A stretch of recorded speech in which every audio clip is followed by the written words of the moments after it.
Welcome Raiders to another Raid Shadow Legends video. And this was a very interesting one. As someone who's spent a lot of money on this game, probably more than they should have ever spent, it actually almost screwed me over twice. I almost went homeless twice. No, I don't have a gambling addiction. I just really like Raid, as you can see, right? And eventually, like, what ends up happening is there's a lot of things in the game. We've been talking about this on the Tolarian Nights on the Blazin podcast, or the Tolarian podcast for Raid Shadow Legends, right, on Blazin RSL on YouTube and on Twitch. I think it's Blazin Gaming RSL on Twitch. And we've been talking about different things, like things that have been going on in the game, like of how Plarium's like monetary situation. It's not as free to play. It's like after all the money they've made, you think it wouldn't be as aggressive, and they're adding always new stuff into the game that doesn't slow down, and you know the prices should be lower by now. It's like, why is everything so expensive compared to other games? Why did they overvalue their game or their champions, right? But I want to talk about something that's very interesting that a lot of people probably don't talk about, because it's something that's already been known for a while. But I thought to myself, why am I even spending money in Raid? I already have. There's something that's a lot more valuable, and maybe you might want to think about this yourself, right? About actually doing, especially because everyone's doing it. There's tons of game leaps out there. That's going to be a whole nother video, right? If you've been watching Raid Shadow Legends on YouTube, there's probably a ton of game leap contributors out there, right? They're just coming out of nowhere. Well, we know where they're coming from, but that's, like I said, that's another video. But I want to talk about something unique. I have been an official Raid Shadow Legends content creator for over 6 years, and I'm still tier 1. There's 3 tiers, okay? And I want to talk about the biggest tier, because there's a lot of people who say like, oh, well, this player's not really free to play because they're tier 3, or this person did all this drama, right, that people go back and forth about. But let's actually break it down, right? Let's just show it real quick. All right, so if you didn't know, this is what we get as a content creator pack, right? You get 7 epic books, you get 4 legendary skill tomes, you get 7 5-star chickens, you get 1,500 energy, you get 4 million silver, and you get 1,300 gems. Now you have to do a certain amount of videos, get a certain amount of views, and you have to have a certain amount of subscribers. So you basically gotta work like crazy to get to this, right? I've been doing raid videos and streams for over 7 years. Before I was even official, I was still doing videos and streaming, and I'm still a 1.5. Now you might be like, what's the 0.5? The 0.5 is that I'm pretty much known. You can ask a lot of endgame clans, people know who I am. I'm just not tier 2 yet. So I'm like 1.5, because a lot of things that I've said about the game have actually come to the game. I don't know if there's someone, a little mole in my chat, or someone always peeping in my Discord, but somehow Plarium always, it's like they get the information and it's shared to the higher ups, and somehow it comes into the game, right? I talked about TMNT, came to the game. I talked about Monster Hunter, it came to the game. I talked about free gear removal, should have been in the game a long time ago, it came to the game. Now you could probably ask God, thank Godforge for that, right?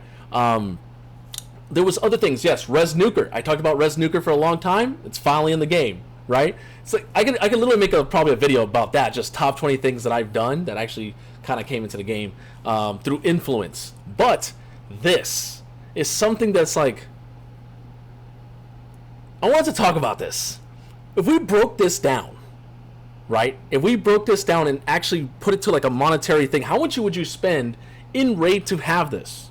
Like if this was a pack, how much would you pay? Or, well, we know how much Plarium would charge, but that doesn't mean it's worth buying, right? So how much would a fair price would this be?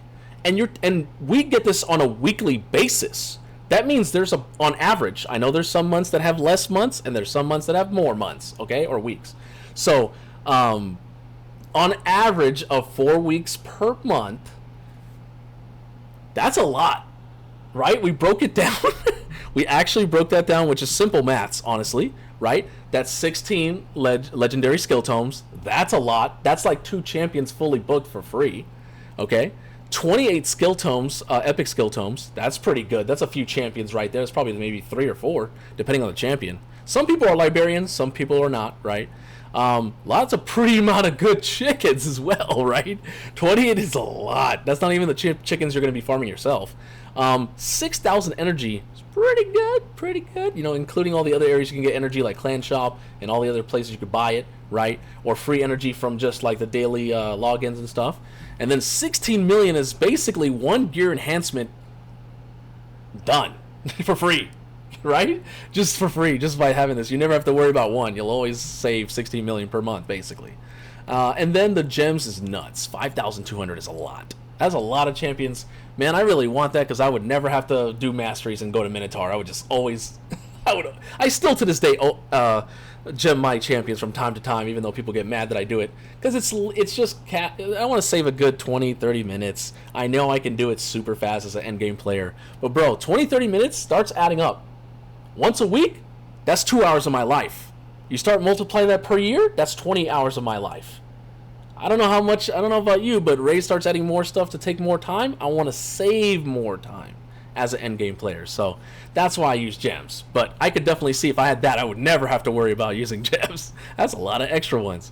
So in retrospect, I wanted to know, what would you pay to have this? Now, you could grind this, right? Other content creators have said, just do it. Just put in the work, you know, make videos, stream, do content, use multiple platforms to help yourself grow, and eventually you can get into the program, work as a tier 1, work as a tier 2, and eventually get to this as a tier 3. Also, as a tier 3, you get a test server access, which lets you play with champions and find out information early, right? So this is not like a sponsor to try to get in more people to become a Raid Shadow Legends content creator, but I think for once in my life now, I'm going to take this more serious. Because when I look at this, you think, it's just in-game resources.